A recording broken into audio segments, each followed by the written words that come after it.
Cancer is a leading cause of mortality worldwide.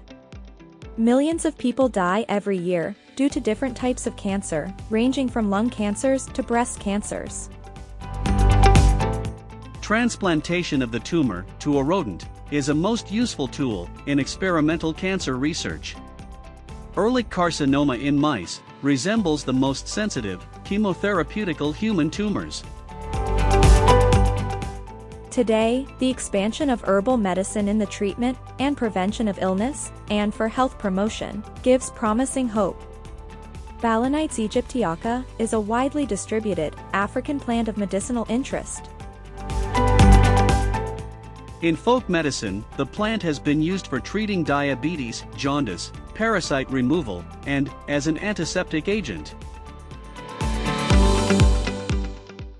Recently, a group of scientists from Egypt studied the anti-angiogenic activity of Balanites aegyptiaca, seeds extracts or base, in Ehrlich carcinoma-bearing mice.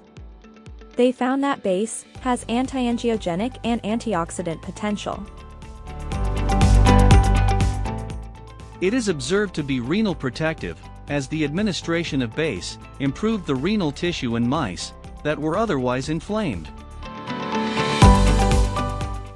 These findings could pave the way for the development of newer, safer, and more powerful anti-tumor agents.